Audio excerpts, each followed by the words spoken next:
இப்ப நாங்க போக போறோம். இனி நாங்க சில விஷயம் எழுதி எழுதி எழுதிதான் அந்த நோட்டுக்குள்ள வராங்க. சும்மா போனா எதுவுமே ஒழுப்பினாங்க. சரியாமா? இப்ப நாங்க முதலாவது விஷயத்தை போடுவோம். போடுங்க. ஒன்று அடிக்கலாம் தானே இது. முதலாவது பெரிய ஒன்று போடணும். பெரிய ஒன்று. பெரிய ஒன்றுல எழுதுங்க சந்தை சமநிலை.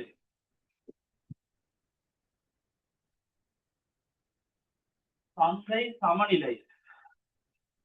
பெரிய ஒன்று சந்தை சமநிலை. சந்தை சமநிலை.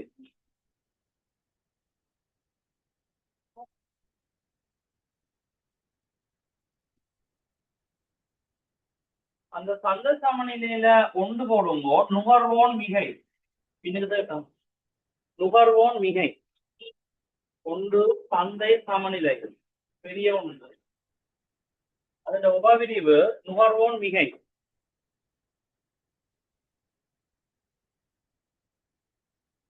சரியா? இரண்டாவது உற்பத்தியாளன் மிகை. உற்பத்தியாளன் மிகை. மூன்றாவது பொருளாதார மிகை அல்லது மொத்த மிகை அல்லது சமூக மிகை. தமிழ்லையும் எழுதி ஆங்கில குறியீடு போடுவோம். முதலாவது நுகர்வோன் மிகை. இரண்டாவது உற்பத்தியாளர் மிகை. மூன்றாவது பொருளாதார மிகை அல்லது மொத்த மிகை அல்லது சமூக மிகை. சரியா?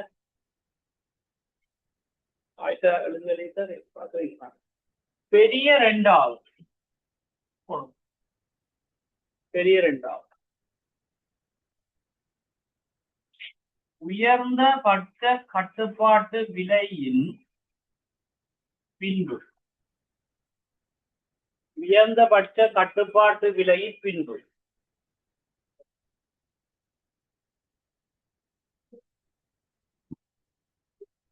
கட்டுப்பாட்டு விலையின் பின்பு.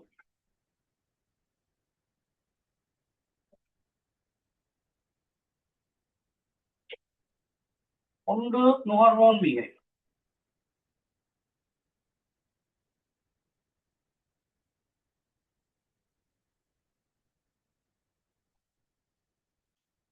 ரெண்டு உற்பத்தியாளர் மிகை.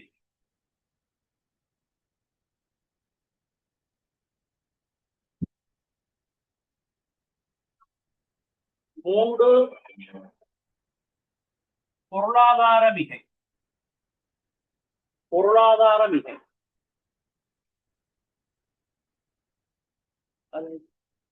பொருளாதார மிகை.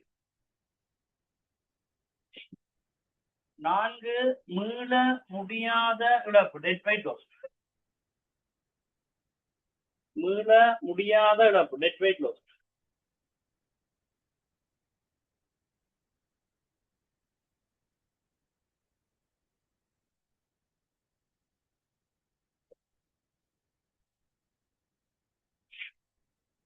பெரிய மூன்றாவது. பெரிய மூன்றாவது. உயர்ந்தபட்ச கட்டுப்பாட்டு விலை மேலதிக செலவு. உயர்ந்தபட்ச கட்டுப்பாட்டு விலையும் மேலதிக செலவு. உயர்ந்த பட்ச கட்டுப்பாட்டு விலையும் மேலதிக செலவு.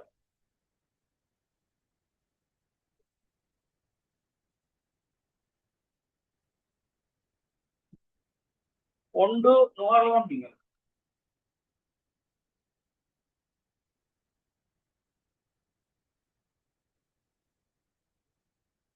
ரெண்டு மேலதிக செலவு.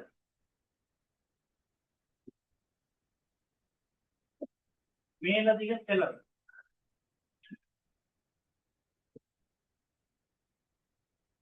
மூன்று உற்பத்தியாளர் மிகை.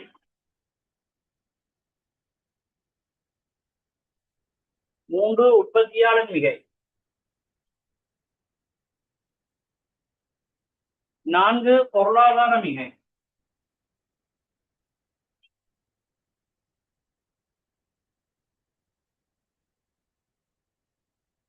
5 சமூக மிகை அல்லது மொத்த மிகை,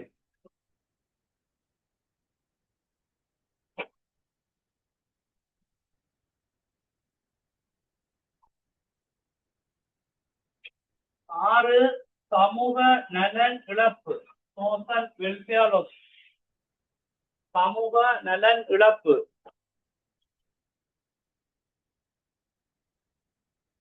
7 மீள முடியாத இழப்பு, மீள முடியாத இழப்பு, 4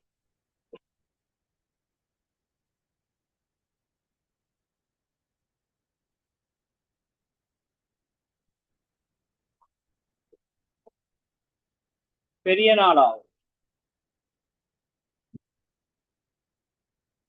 பெரிய நாளாகும். உயர்ந்தபட்ச கட்டுப்பாட்டு விலையும் கருப்பு சந்தையும், உயர்ந்தபட்ச கட்டுப்பாட்டு விலையும் பிளாக் மார்க்கெட் கருப்பு சந்தை, உயர்ந்தபட்ச கட்டுப்பாட்டு விலையும் கருப்பு சந்தையும், கருப்பு சந்தையும்.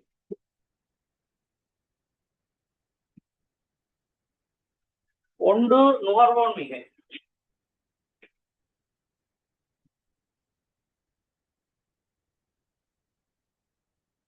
2 உற்பத்தியாளர் மிகை,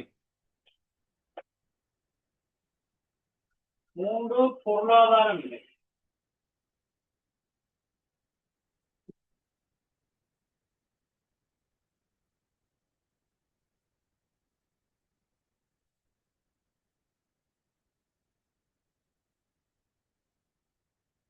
4 மீள முடியாத இழப்பு,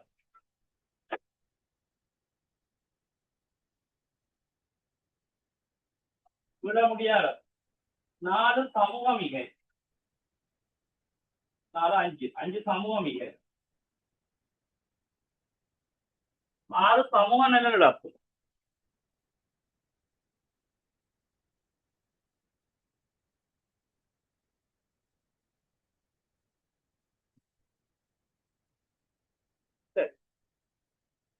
இதெல்லாம் ப்ரோசஸ் நாங்கள் இப்ப இந்த பக்கத்துல நோட்ஸ் இருக்குதானே, அந்த நோட்ஸ் தான் இந்த ப்ரோசஸ், இதுக்குள்ள இருந்து அது வருது. அதை இப்ப வாசிச்சா விடாங்க. இப்ப நம்ம படிப்படியா உள்ளுக்கு போய் நோட்ஸுக்குள்ள போய் இவ்வளவு ப்ரோசஸ் முடிஞ்ச பிறகு இந்த உயர்ந்தபட்ச கட்டுப்பாட்டு விட முடிஞ்சிடும். கேள்வி வரைக்கும் அது இந்த ப்ரோசஸ்ல இருக்குதா, இதுல இருக்கான்னு நீங்க கண்டுபிடிக்கும். விடாங்க. அப்ப இதோட சம்பந்தப்பட்டதான் அந்த கேள்வி இருக்கிறாங்க. இந்த சைட்டுக்கால வரக்கூடியதை நீங்க கொடுக்கும் இந்த ஃபார்மேட். இந்த சைட்டுக்கால வார மாதிரி கேட்கிறானா இருந்தா அந்த சைட்டுக்கால நீங்க போவோம். அப்படி கேட்கிறான்னா சும்மா எடுத்துறான் செய்யும். ரெடியா ரெடியா? இப்ப ஆரம்பம் தானே இது சந்தை சமநிலை, அதுக்கும் இதுக்கும் சம்பந்தம் இல்லைய கட்டுப்பாட்டு விலைக்கும். சரி, ஆரம்பத்துல நோட் மிக என்ன எடுத்து அதை ஏற்கனவே பழைய கதை ஏபிசி என்ன அப்ப நோட் பண்ணுவோம். ஏபிசி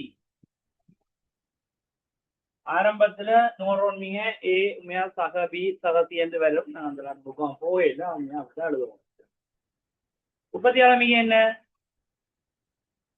டிஎம் இஎம் எச் போட்டு வருவோம். டிஎம் இஎம் எச். அப்ப பொருளாதார மிக ரெண்டையும் கூட்டவா. ஏ பி சி டி இ எச். இதுல குழப்பம் இருக்க கூட. இது வந்து ஆரம்ப காலம். இப்பதான் வருது. உங்களோட அழைப்புக்கு நான் உங்களுக்கு ஒரு டைம் ஒன்றுதான். இது இது இது இந்த முதல் ரெண்டுக்கும் விட சொல்ற கண்டுபிடி. உயர்ந்தபட்ச கட்டுப்பாட்டு விலகி போறாது. நோரோன் மிக என்ன எடுத்து உற்பத்தியாளர் மிக என்ன எடுத்துன்னு பார்ப்போம்.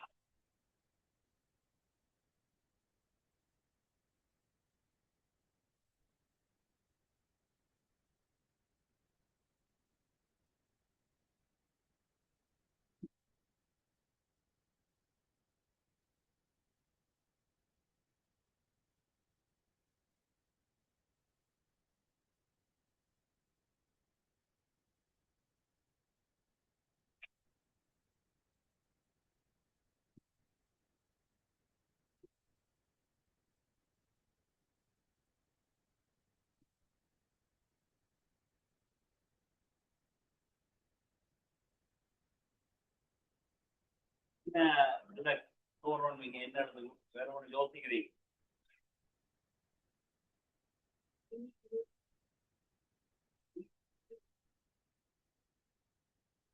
DEL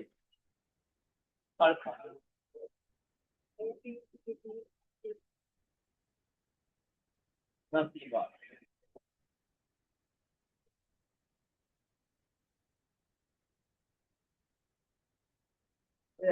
நீங்க நான் கேட்க மாட்டேன் தெரியுமா சரியா ஓகே இதுதான் காணிக்க சொன்னபடியெல்லாம் பிள்ளை இப்படி உயர்ந்தபட்ச கட்டு இப்ப நான் சொல்ற காணவா கேளுங்க 3 ஃபார்மேட் இருக்குது இங்க இந்த ஃபார்மேட்ல மேலதிக செலவு ஃபார்மேட் கொடுத்துருக்காங்க அந்த ஃபார்மேட்ல பரப்பு சந்தை சொல்லி கொடுத்துருக்கோம் இங்க ஒண்ணுமே சொல்ல இல்லை ஒன்னும் சொல்லாட்டி எப்படி அணுகுமுறைன்னு பேச உண்மையா இப்ப நோரோன் இந்த பொருளா வாங்க போறோம் இதுக்கு 150 150 இல்லையே 100 தான் இருக்குது 150 கேட்கிறான் ஆனா உற்பத்தியாளன் கோபம் அடைஞ்சிட்டானே கோபம் அடைஞ்சு எங்க செய்யறான் இப்ப 50 செய்யறான் இது கட்டுப்பாடு அப்ப 150 கிடைக்குமா அப்ப எத்தனை பொருளை பார்க்கணும் 50 பொருள் 50 பொருளுக்கும் அவன் செலுத்த தயாரான ஆகக்கூடிய விலை இங்க போய் வரும் ஆனா 5 ரூபாய்க்கு தான் மிக சொல்லி சொல்றாங்க ஆனா விற்பான்னு நினைக்கிறீங்களா விற்க மாட்டான் அவன் பதுக்கி கொண்டு போய் இங்கதான் கொண்டே விற்பான் ஆனா வித்த விலையே கருப்பு சந்தைன்னு சொல்லுவானா இப்ப அதான் யதார்த்த பூர்வமான பாடம் பிராக்டிகலாக நீங்க பிராக்டிகலா இறங்கி பார்க்கணும் உங்களை தான் இப்ப விற்க சொல்லிக்கிற 50 பொருளை 5 ரூபாய்க்கு ஆனா 5 ரூபாய்க்கு விற்கிறதுக்கு உங்களுக்கு சம்மதமா அப்ப இந்த பொருளுக்கு டிமாண்ட் கூடும் தானே டிமாண்ட் கூட என்ன செய்யுங்கண்டா அவன் 5 ரூபாய்க்கு விற்க சொன்னா போர்ட்ல 5 தான் போட்டிருப்பீங்க ஆனா அவன் 25 என்ன செய்வான்டா அவங்க இங்க போய் இதான் கேள்விக்கோடு வெட்டுறடம் இந்த 50க்கான டிமாண்ட் பிரைஸ் அங்கே இருக்குது கேள்வி விலை நிரம்ப விலை எல்லாம் படிச்சதுதானே இந்த 50க்கான டிமாண்ட் பிரைஸ் இங்கதானே இருக்குது அப்ப 100 ரூபாய் இந்த 50க்கு இந்த விலை கொடுத்து வாங்க ரெடியா தான் இருக்கிறான் இப்ப கொண்டே இங்க விற்பான் விற்க தயாராக இருந்த ஆகக்கூடிய விலை வந்து இங்க போய் இங்க ஆனா விற்க போறானுங்க இங்கதான் விற்பான் அப்ப என்ன வரும் மிக ஏ ஆனால் போட்ல என்ன விலை போட்டிருக்கும் 5 ரூபாய் போட்டிருக்கும் ஆனா உருளகத்துக்கு என்ன விலைக்கு வித்தன்னு காட்டுவான் 5 ரூபாய்க்கு வித்த மாதிரி காட்டுவான் ஆனா வித்திருப்பான் அங்க ஒண்ணு வித்திருப்பான் அப்ப பப்ளிக்கா இது விற்கிறானா அல்லது மறைமுகமா விற்கிறான் அப்ப இவன் இந்த மிகை இருக்கதானே காட்டணும் இப்ப குளத்த மிகை தானே இங்க 50 பொருளுக்கும் செலுத்த தயாரான இங்க அவர் கடைசியா விற்க போற விலை வந்து இங்கதான் பெறப்போகுது அது என்னவா இருக்கு ஏதான் நோட் விஜயா நோட் பண்ணி அதான் கவனமா இருக்கணும் இப்ப உற்பத்தியாளன் மிக பார்க்கப்படும் இப்ப உற்பத்தியாளன் வருமானம் எதை காட்டுவான் கவர்மெண்ட்டுக்கு இதை காட்டுவானா இந்த விலைக்கு வித்ததை காட்டுவான் இதை காட்ட இல்லாதேடா ருச்சியை அப்ப இதைத்தானே காட்ட போறான் அப்ப உற்பத்தியாளன் வருமானம் அவன் இங்க தர 50 தானே காட்ட போறான் இந்த காட்டில பிடிச்சி உள்ளுக்கையில கொண்டு விட்டுருவான் அப்ப 5 தர 50 இப்பதான் வருமானம் அதுல இது என்ன கோடு செலவு கோடு அப்ப இந்த செலவை கழிக்கத்தானே பண்ணுங்க அப்ப எது மிக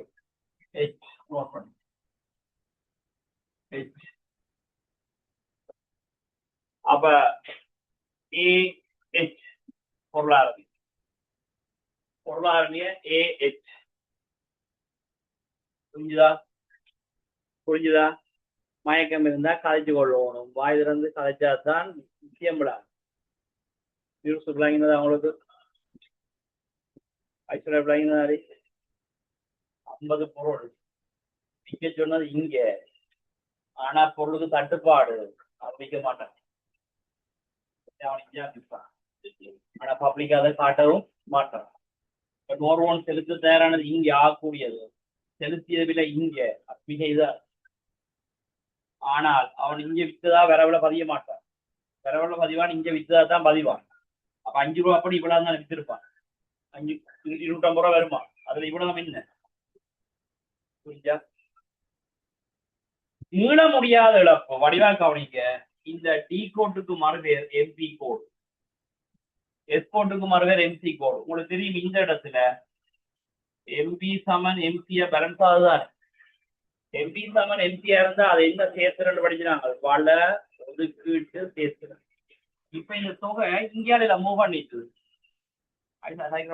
இந்தியாவில மூவ் பண்ணிட்டு இந்தியாவில வந்தா ராஜா இந்த எம்பிக்கும் எம்பிக்குமான இடைவெளி என்ன செய்யுது போகும், இந்த தொகைக்கு வேற வேற கூடும். அப்ப எம்பி சமன் எம்பி என்ற நிபந்தனை இங்க இல்லாம போகுது இந்த முக்கோணத்துக்கு. ஆக இந்த முக்கோணம் தான் என்ன முடிவாக இருக்கு,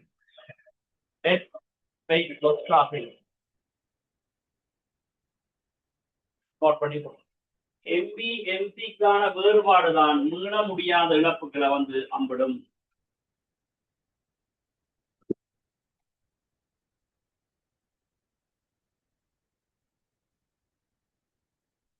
எம்பி எம்சிக்கான வேறுபாடுதான் மீள முடியாத இழப்புகளை அம்பிடும்.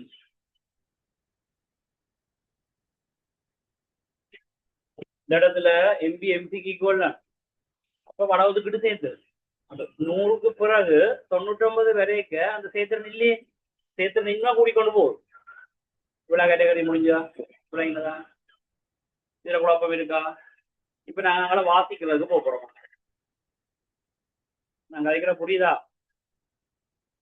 நோட் பண்ண வேண்டிய நோட் பண்ணிட்டு தானே. சரி, இப்ப வாசிங்கோ. விலை கட்டுப்பாட்டினை நிர்ணயித்தலின் காரணமாக ஏற்படக்கூடிய விளைவுகளை என்ன விளைவு வேற போகணும் பாப்போம். இப்ப நான் கலைச்சதுல எல்லாம் விளைவு தானே, ஒரு பக்கம் தான் காட்சி முடிச்சுக்கிறோம் விளைவு. முதலாவது விளைவு விலைக்கேது காரணமாக சந்தையில் தொடர்ச்சியாக பொருட்தட்டுப்பாடு காணப்படும். நீங்கள் வருதா இல்லையா? எத்தனை பொருளுக்கு தட்டுப்பாடு? நாங்க போட்ட கணக்கின்படி எத்தனை பொருளுக்கு தட்டுப்பாடு? 50 பொருளுக்கு தட்டுப்பாடு. அதை நோட் பண்ணி 50 பொருட்களுக்கு தட்டுப்பாடு. 50 இல்ல 100 பொருட்களுக்கு தட்டுப்பாடு. அந்த அதுக்கு பக்கத்துல எழுதி வைங்க, அந்த தேரிய பக்கத்துல இங்க தீர்ந்த படத்தின்படி 100 பொருளுக்கு தட்டுப்பாடு.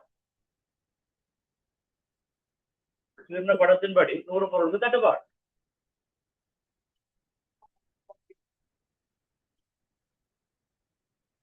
டிடபிள்யூஎல்லுக்கு அதை நீங்களும் இதே அழைய வச்சுக்கிறீங்க. டிடபிள்யூஎல்லுக்கு அழைக்கிறீங்க.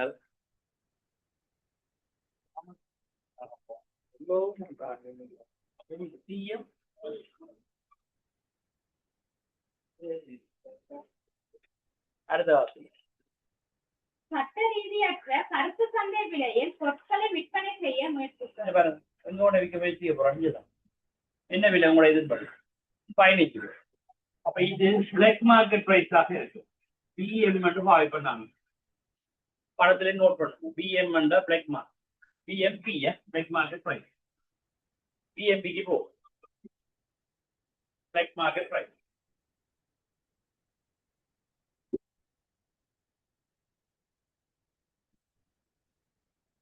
அப்ப அது முக்கியம் தானே. 2 கருப்பு சந்தை விலை காரணமாக முன்னர் காணப்பட்ட சமநிலை விலையை விட உயர்ந்த விலையில் பண்டம் விற்பனை செய்யப்படுறது. என்ன விலையில விற்க போறான்? இப்ப 5 ரூபாய்க்கு விற்க மாட்டான், முன்னர் இருந்த 10 ரூபாய்க்கு விற்க மாட்டான், கடைசி எங்க போய் விற்கிறான்?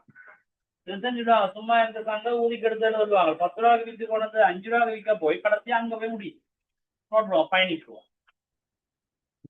5 ரூபாய்க்கு விற்க மாட்டான், 10 ரூபாய்க்கு விற்க மாட்டான், கடைசியா 15 ரூபா கொண்டே விற்பான். 15 ரூபாய்க்கு அதை விற்று போடுவான். புரிஞ்சுதா? அடுத்து விலை கட்டுப்பாட்டுடன் உற்பத்தியாளர்களது லாபம் வரையறுக்கப்படுவதால் உற்பத்தி செய்யப்படும் முதலீடுகள் குறைவடையும். இப்ப அவனுக்கு என்ன நடக்குது? இப்ப விஜயவன் வந்து விலையை குறைக்க சொல்லி சொன்ன உடனே அவனுக்கு லாபம் குறையும் தானே. விளம்பர விதி என்ன சொல்லுது? விலை குறைஞ்சா லாபம் குறை. விளம்பர விதி என்ன சொல்லுது? விலை கூடினா லாபம் கூடும். அப்ப இப்ப விலையை குறைக்க சொன்னா லாபம் குறை. அப்ப லாபம் குறைக்க உற்பத்தியை கூட்டுவானா குறைப்பான்? விளம்பர விதிக்கான காரணம் 2 இல்ல. ஒண்ணு லாபம் அமைக்கிறது, விலை அதிகரிக்க லாப அளவு என்ன செய்யும்? கூடும். விலை அதிகரிக்க லாப அளவு உடைக்க விருப்பம் கூடி உற்பத்தியை கூட்டுவான். ஆனா இப்ப விலை என்ன செய்ய சொல்றான்? குறைக்க சொல்றான். அப்ப லாபம் என்ன செய்யும்? குறை. அப்ப முதலீடு என்ன செய்யும்? குறை. ஹைலைட் பண்ணுங்க, முதலீடு குறை. எந்த துறையோ அந்த துறையில இன்வெஸ்ட்மெண்ட் குறை, முதலீடு குறை. புரிஞ்சோன்றது. ஆகக்கூடிய விலை கட்டுப்பாடு காரணமாக நுகர்வோர் மிகைக்கும் உற்பத்தியாளர் மிகைக்கும் பாதகமான நிலை ஏற்பட்டு சமூக நலனில் பாதிப்பு ஏற்படும். இவன் ஆரம்பத்துல 100 மிக ஏயும் பியும் அதான் பிசி ஆரம்பத்துல உற்பத்தியாளர் மிக பியும் இயும் இப்ப அதான நல்ல நடப்பு வருது. சி என்றது சமூக நல்ல நடப்புக்கு அதுதான் பொருந்தும். விட முடியாத நடப்புக்கும் அதான் பொருத்தமான விடு. அப்ப இப்ப என்ன பிரச்சனை? உதவி செய்ய போய் ஒட்டுமொத்த பொருளாதாரமே என்ன செஞ்சது? இப்ப கூட போனேன் அவ்வளவு தானே. அதுக்கப்புறம் வேற ஒன்று தானே வருது. இவ்வளவு இப்ப இந்த சாப்டர் முடியுதா? இனி அந்த சாப்டருக்கு போகும்.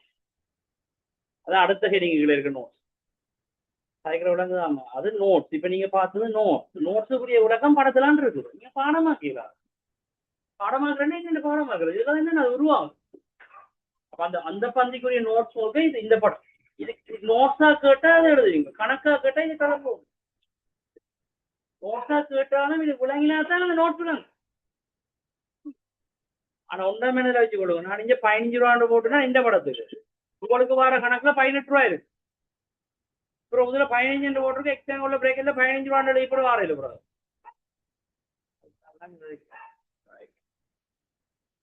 இவ்வளோ டவுட் ஓகேன்னா நான் அடுத்தது போகிறேன். அதுதான் அந்த டைமை நான் உங்களுக்கு கொடுத்து நான் பாருங்க நேரத்துக்காக முடியாது. அப்புறம் இதை திருப்பி வந்து எழுதி கொண்டு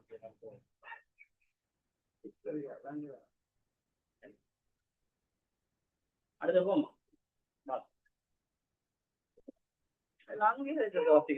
அதுதான். மேலே உள்ள வரைபடத்தில் B7D-ஐ நுகர்வோர் விலைக்குள் உள்ளடக்குவதா இல்லையா எனும் காரணிகள் இரண்டாகும். இப்ப உங்களுக்கு கவனமா பாருங்க, தயவுசெய்து உன்னிப்பா கவனிங்க. நிறைய விஷயம் அதுக்கப்புறம் முடியா பாருங்க. ஏற்கனவே நுகர்வோன்மைய ஏயும் பியும் சியும் இருந்தது. ஆனா பிசியை இழந்துட்டாங்க.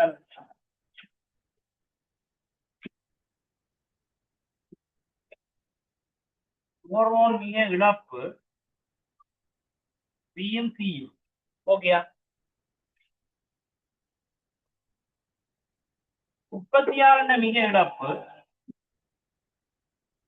இஎன் டி.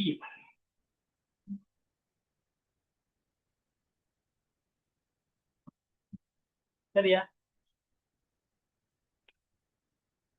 இந்த பியையும் டியையும் நுகர்வோர் மையங்களை சேர்க்கிறதா இல்லையான்ற ஒரு முடிவு எடுக்க போறோம். இப்ப அந்த கன்செப்ட் பியையும் டியையும் நுகர்வோர் மையம் கொண்டு வரதா இல்லையா, அது 2 காரணம் தீர்மானம். இனி நான் கலைக்கிறத உன்னிப்பா கேளு. அரசாங்கம் கேள்விப்பட்டுட்டு இப்ப இவன் வந்து களவா பதுக்கி இங்க விற்கிறான், இப்படி சம்பவங்கள் நடந்து கொண்டு இருக்கு. அரசாங்கம் கட்டுமையா இருக்கிறான். யாராவது நிர்ணயிக்கப்பட்ட விலையை விட கூட விற்றால் கட்டும் அபராதம் விதிக்கப்படும் கொண்டு கட்டுமையா சட்டத்தை கொண்டு வரும். அதான் அந்த சட்டம்.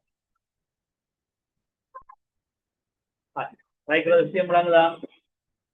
இங்க இவன் இங்கதான் நடத்திய உடனே வித்தவன் இதே அரசாங்கம் கேள்விப்படுது. ஆனா லீகலா பிடிபடையில. நீ வாங்கி நீங்க சொல்ல மாட்டீங்க நான் இந்த விலை வாங்கி நாளைக்கு உங்களுக்கு பொருள் கிடைக்காது. ஆனா அரசாங்கம் ஏதோ தகவல் போகுது. அப்ப அரசாங்கம் சொல்றான் நான் அப்படி வித்ததா கேள்விப்பட்டால் அந்த விற்பனையாளர் மீது கடும் அபராதம் விதிக்கப்பட்டு கடையெல்லாம் சீல் பண்ணப்படும். டைட்டா இருக்கு. இப்ப விற்பான இப்ப 5 ரூபா தான் இருக்கு. ஆனால் 150 பொருள் கேட்டுக்கொண்டு தெரியுறீங்க. ஆனா பொருள் எத்தனை இருக்கு? 50. அப்ப எல்லா கடையிலையும் இந்த பொருள் இருக்குமா அல்லது ஒரு சில கடைகள்ல மட்டும்தான் இந்த பொருள் இருக்குமா? ஒரு சில கடையில தான் இருக்கும். எல்லா கடையிலும் இருக்கணும்னா 150 இருக்குமே. இந்த பொருளை நீங்க தேடி கொண்டு தெரிவீங்க. இப்ப பெரியமுள்ள சந்தையில போய் இந்த 5 ரூபாய்க்கு வாங்குற பொருளை தேடி தேடி கொண்டு போறீங்க. இப்படியே போறீங்க, கொப்ராந்தி போறீங்க, தெல்வாத்தாந்தி போறீங்க, அப்புறம் அங்கால சீதுவ போறீங்க, கட்டுநாயக்கா போறீங்க. இப்படி தேடி தேடி தேடி ஒவ்வொரு கடையை இறங்கி இறங்கி இறங்கி களைச்சு போச்சு ஒரு சோடா போத்துல வாங்கி குடிக்கிறீங்க. அப்புறம் அப்படியே போயிட்டு அங்கே போய் பெட்ரோல் முடிஞ்சு பெட்ரோல் அடிக்கிறீங்க, அடிச்சு போய் ஜாகலையில போய் இந்த பொருளை 5 ரூபாய்க்கு வாங்க. 5 ரூபா தான் வாங்கிட்டு. ஆனா ஜாகலையில 5 ரூபா வாங்க இடையில சோடா ஒன்று வாங்கி குடிச்சிட்டீங்க. சோடாண்ட விட 5 ரூபா சரியா. பிறகு அங்கால போக பெட்ரோல் காணான்னு சொல்லி பெட்ரோலும் அடிக்கோனே வந்துட்டு அதுவும் 5 ரூபா அடிச்சுட்டீங்க. கடைசியா இந்த பொருள் வாங்குறதுக்கு எவ்வளவு டோட்டலா முடிஞ்சது? 15 ரூபா மறுபடியும் முடிஞ்சது. மறுபடியும் உங்களுக்கு 100 ரூபாய் ஏதாவது திருப்பி பெற போகுது. அப்படி பார்த்தா இது இவனுக்குள்ள போனது அந்த காசு. இது இவனுக்கு போயில, அது பொருள் வாங்கினோட்டு போயில. சோடா உடிச்சவனுக்கு ஒரு 5 ரூபா கொடுத்துருப்பீங்க, சோடா உடிச்சு அங்கே பெட்ரோல் மேலதிகமா உங்களுக்கு செலவு வந்துருக்கு. அந்த மேலதிக செலவு இருந்தால் மறுபடியும் 100 ரூபாயே தான். இப்ப மேலதிக செலவு இல்லைன்னு வைங்க, பெரிய முள்ளையிலேயே நீங்க வாங்கிட்டீங்க பொருளை, பெரிய முள்ளையிலேயே வாங்கிட்டீங்க. இப்ப அப்ப என்ன விட வாங்கினீங்க? 5 ரூபா தானே வாங்கியிருப்பீங்க. 5 ரூபாய்க்கு வாங்கினா நீங்க கொடுக்க தயாரானது இங்க போய் இங்கதான் ஆகக்கூடியது. ஆனா இப்ப மேலதிக செலவு ஒன்றும் இல்லையா உங்களுக்கு. அப்ப எது மிக ஏயும் பியும் டியும். அப்ப 100 ரூபா மிகைக்கல. ஏற்கனவே என்ன இருந்தது? ஏ இருந்தது. இப்ப என்ன வரப்போகுது? ஏயும் பியும் டியும் வரப்போகுது. இப்ப 100 ரூபா. அப்ப ஏயோட பியும் டியும் வரணும்னா அங்க என்ன கருத்து இருக்கும்? 100 ரூபாய்க்கு மேலதிக செலவு இல்லாவிட்டால் இங்க 100 ரூபா மிகை. மேலதிக செலவு பிடி, மேலதிக செலவு பிடி அது இல்லாவிட்டால் 100 ரூபா மிகைக்குள்ள என்ன வரும்? ஏயும் பியும் டியும் வருந்த அம்பியை பாடமாக்கிறாது. நான் கதைக்கிறத கேட்டதுதான் விளங்கும். இந்த மேலதிக செலவுன்றது விளங்குதா? நீ இங்க இருந்து சீதுவ வரையும் போன பெட்ரோல் காசு, இங்க இருந்து சீதுவ வரையும் போய்க்கு டயர்டாகி ஒரு சோடாவோ தண்ணி பொதுல குடிக்க ஆகும். அவ்வளோ இதுல கால்குலேட் பண்ண மறுபடியும் இங்க வரும். அப்படி இல்லாமல் உங்களுக்கு பக்கத்திலே கவர்மெண்ட் கண்ட்ரோல்ல வச்சு அந்த 5 ரூபா வாங்குறாங்க, உனக்கு இவ்வளவுதான் செலவா செலுத்த தயாரானது ஆகக்கூடிய இங்க செலுத்தியது இங்கே வரைக்கும் ஏயும் பியும் டியும் வந்து புரிஞ்சுதா? அப்ப 100 ரூபா மீக்குல பிடியை உள்ளடக்கணுமா இல்லையான்றது எது தீர்மானிக்கும்? மேலதிக செலவு. புரியுதா? புரியல? ஒரு காரணம். ஓகே, ரெண்டாம் ஆயிஷா விட நினைக்கிறேன். இந்த பொருளை நீ 5 ரூபாய்க்கு தானே வாங்க போற. 5 ரூபாய்க்கு நம்ம பக்கத்து கடையில வாங்கியலுமா இருந்தா உனக்கு ஒரு செலவு பெறாதானே மேலதிகமா. நீ இங்க இருந்து கட்டன்ல தான் வாங்கி கொண்டு வரணுமாண்டா உனக்கு மிச்ச காசு மேலதிக போக்குவரத்து செலவு வருமா வராதா? அப்ப 5 ரூபாய்க்கு வாங்கிக்க போக்குவரத்துக்கு வாங்க ஏற்பட்டு செலவு 10 ரூபா. அப்ப மொத்தமா எவ்வளவு செலவழிச்சு அந்த பொருளை வாங்கி வந்துருப்பேன்? 15 ரூபா. கட்டனுக்கு போகாம உங்க பக்கத்து வீட்டு கடையிலேயே நீ வாங்கி இருந்து என்று சொன்னால் உனக்கு இந்த போக்குவரத்து செலவு வராதான். கட்டனுக்கு போவாட்டி நீ இந்த 5 ரூபாய்க்கு தானே வாங்குவீங்க பொருளை. இங்கதானே வாங்க போறீங்க. அப்ப இங்க தூரம் போக வேண்டியது அங்க போறது வாங்க. அப்ப இந்த செலவு வராதுதானே உங்களுக்கு. அப்ப இந்த 50க்கு உங்களுக்கு செலுத்த தயாரான இங்க போய் இங்கதான் கடைசியா செலுத்துறது இதைத்தானே கொடுக்க போறேன். இங்க போக மாட்டீங்களே. அப்ப உங்களுக்கு இதுக்கும் பெரும் தானே. அப்ப பிடி மிகைக்குள்ள வரணுமா இருந்தா அங்க என்ன ஏற்படக்கூடாது? மேலதிக செலவு ஏற்படக்கூடாது. மேலதிக செலவு ஏற்பட்டால் என்ன மிக? ஏ. செலவு ஏற்படாட்டி பிடி. இது ஒன்று. ரெண்டாவது, இந்த பொருளுக்கு தட்டுப்பாடு இருந்தா உடனே கிடைக்குமா இல்ல லைன்ல நின்று எடுக்கிற பெறணும்? லைன்ல நிக்கணும், கியூல நிக்கும். கியூல நின்றா உடனே கிடைக்குமா மேலதிக நேரம் தேவைப்படுமா? மேலதிக நேரம் தேவைப்படும். அப்ப உனக்கு அமைச்சல கூட தானே போகும். அப்படி லைன்ல நின்று இன்றைக்கு காலையில லைன்ல நின்று நாளைக்கு பின்னேரம் தான் நீ பொருள் எடுக்கிறான்டா உனக்கு மேலதிக செலவு இருக்கு. இப்ப இந்த பொருள் வாங்குறதுக்கு அதுல தூங்கி கொண்டு நிற்கும். அதுல நிக்க உனக்கு ஏதாவது தேவைப்பட்டு கொண்டே இருக்கு தானே. 5 ரூபாய் தான் வாங்குவேன். ஆனா லைன்ல நின்றால் இங்கதான் வந்து முடியும். அப்ப பிடி 100 ரூபா மீனிக்குள்ள வரணும்னா 2 இருக்கக்கூடாது. என்ன? மேலதிக செலவு இருக்கக்கூடாது. அடுத்து அந்த கியூ வரிசையில நிக்க வேண்டியது வரக்கூடாது. அது 2ம் இல்லையா 100 ரூபா மீக்க பிடி வந்து புரிஞ்சுதா? புரியுது? வாசி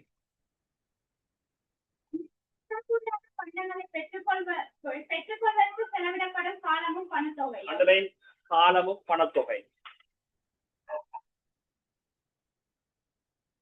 மேலதிகமாக வரப்போற காலம் படம் அடுத்தது கியூவின் வரிசையில் கெடுக்கும் காலம். கியூ வரிசையில நிக்கிறது இந்த லைன்ல இருந்து கேஸ் எடுக்கணும் 100 பேர் இருந்தா நீங்க 100 ஆள் நின்றா உங்களுக்கு 2 நாள் தான் கிடைக்கும் 2 நாளும் உங்களோட டைம் காலத்தை இழக்குறீங்க கியூட இல்லாம எடுத்த புரியுதா கீழே இவ்விரு காரணங்களுக்காகவும் மேலதிக செலவொன்றை தாங்குவதற்கு நுகர்வோர் உட்படாதபடின் பி சக டி பரப்பு நுகர்வோர் விலைக்குள் உள்ளடக்கும். புரிஞ்சுதா?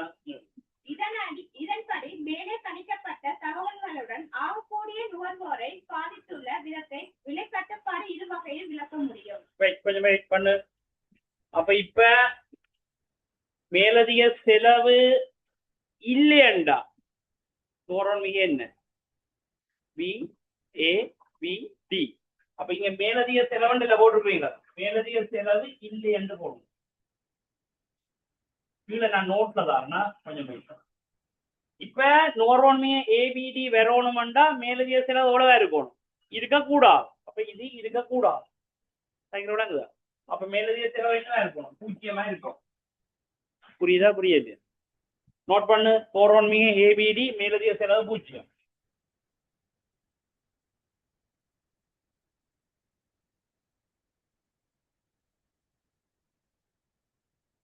இப்ப கவனி இதுக்கு பக்கத்திலேயே அங்கால இடம் இருக்கு அஞ்சாலதான் இல்லை. இப்ப எழுதுறாங்க மேலதிக செலவு வீதி இருந்தால் நோர்வன்மைய எங்க வேறு ஏ மட்டும் நோட் பண்ணு. மேலதிக செலவு காணப்படின் நோர்வன்மிகை ஏ. மேலதிக செலவு காணப்படின் நோர்வன்மிகை ஏ. மேலதிக செலவு காணப்படின் நோர்வன்மிகை ஏ.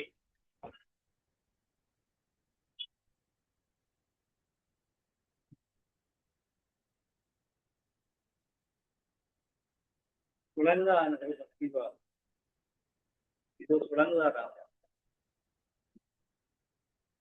பாடமாக்காங்க எழுத்துக்களை பாடமாக்காங்க முதல 50 பொருளையும் வாங்குறதுக்கு கட்டுப்பாட்டு விலைதான் வாங்குறான் 5 ரூபால தான் வாங்குறான்.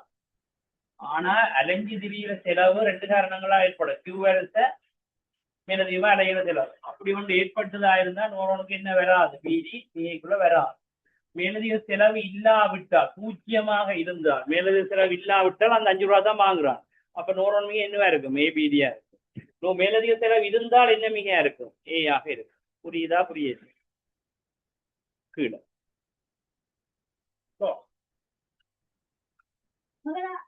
பி சக டி நுகர்வோர் மிகையின் இழப்பு.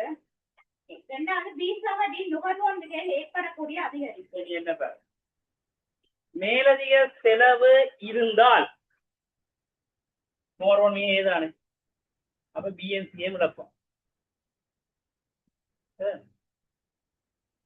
மேலதிக செலவு இருந்தா ஏதான மிக அப்ப பிஎன்சிஎம் இழப்போம். ஆல்ரெடி ஏபிசிஏ மேலதிக செலவு இல்லாட்டி நோர்வன்மிகை ஏபிடி இல்ல அப்ப என்னத்தை பெறுறான் பிஎன்டிஏ பெறுவான்.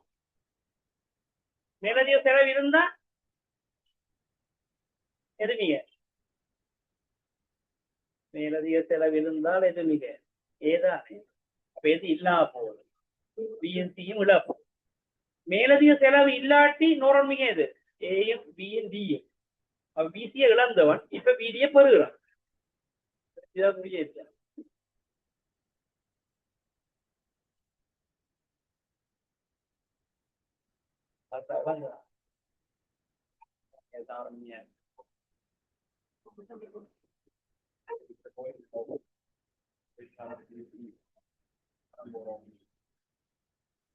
மகன் ஆரம்பத்துல ஏபிசி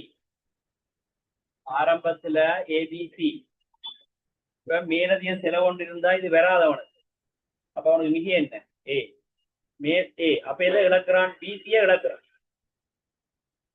மேலதிக செலவு இல்லையண்டா அவன் இங்கே தானே வாங்குவான். அப்ப ஏயோட என்னத்தை பெறுறான் பிடிய பெறுவான். சைக்கிள் பிரச்சனை என்னன்னா மிக முக்கியம் வாய்ந்ததா நாங்கள் இங்கே போட்டு நான் உங்களுக்கு போட்டு படிப்பிக்கிற ஏபிசி லெட்டர். அப்ப இந்த இடத்துல அது பிடிஎல் வருது உங்களுக்கு வார இடத்துல இதுல எல்எம் வரலாம். அப்ப எல்லாம் இழப்புன்னு தானே வரும். இதுல Q1 இருந்தா BQ இழப்புன்னு அதுக்குள்ள காய்க்கிறது பாடமா கேளுமா அப்ப வாசிங்க அந்த பாயிண்ட வீட்டவற்றின் நுகர்வோர் மிகையின் இழப்பு. அப்ப இழப்பா இருந்தா என்ன அர்த்தம் மேலதிக செலவு உண்டு அப்புறம் போடுங்க பிசி இழப்பண்டா மேலதிக செலவு உண்டு பிசி இழப்பண்டா மேலதிக செலவு உண்டு பிசி இழப்பண்டா மேலதிக செலவு உண்டு பிடி பெருகையண்டா மேலதிக செலவு இல்லை பிடி பெருகையண்டா மேலதிக செலவு இல்லை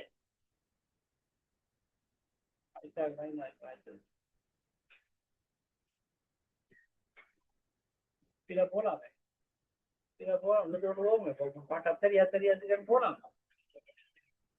சொன்னதே சில 50 இருந்தாங்க அதான் எனக்கு கிளாஸ் ரெக்கார்ட் பண்ணி வந்துதான் ரெக்கார்ட் குரூப்ல போட திருப்பி பேரண்ட் இதோட உங்களோட மண்டபம் இல்லை போகணும் மறந்துடு திருப்பி பேரண்ட் ரெக்கார்ட போட்டு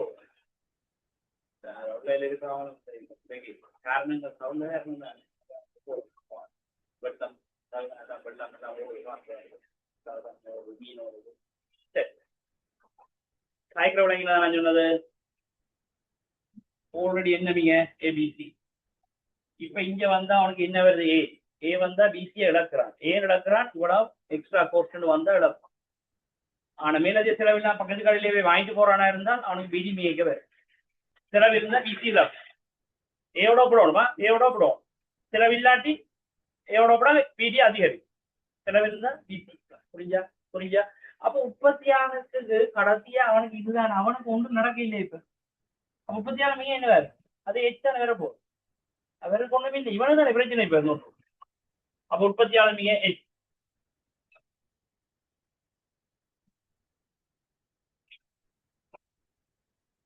இப்ப உற்பத்தியாளர் மிக எச் இவ்வளவு இப்ப நுகர்வோன் மேல 2 நுகர்வோன் மிக வேற போகுது சார் அப்போ மேலதிக செலவு இருந்தால் நுகர்வோன் மிக ஏதானே இருந்தா இல்லாட்டி ஏபிடி அப்ப பொருளாதாரமே மாறும் இல்ல இப்ப அப்ப பொருளாதாரமே 2 மிக மாறும் அப்படி ஏயும் எச்சுமா இருந்தா என்ன அர்த்தம் மேலதிக செலவு இருக்குது மேலதிக செலவு இருக்குது ஏபிடி எச்சா இருந்தா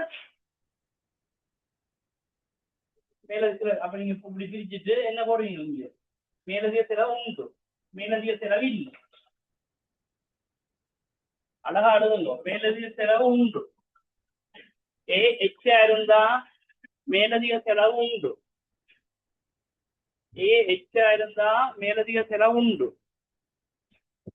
ஏபிடி எச்சா இருந்தா மேலதிக செலவு இல்லை ஏ எச்சா இருந்தா மேலதிக செலவு உண்டு ஏபிடி எச்சா இருந்தா மேலதிக செலவு இல்லை தீபா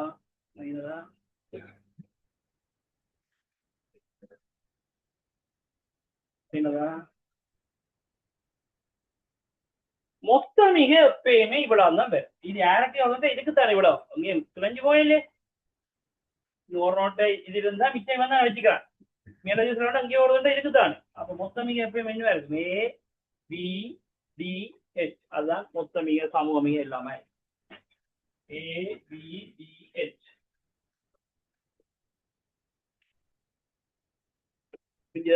இந்த இடத்துல அந்த 2வது கன்செப்ட் தான் சரியான குழப்பமான கன்செப்ட் உண்டு அது விளங்கிட்டா அது ஈஸியாங்க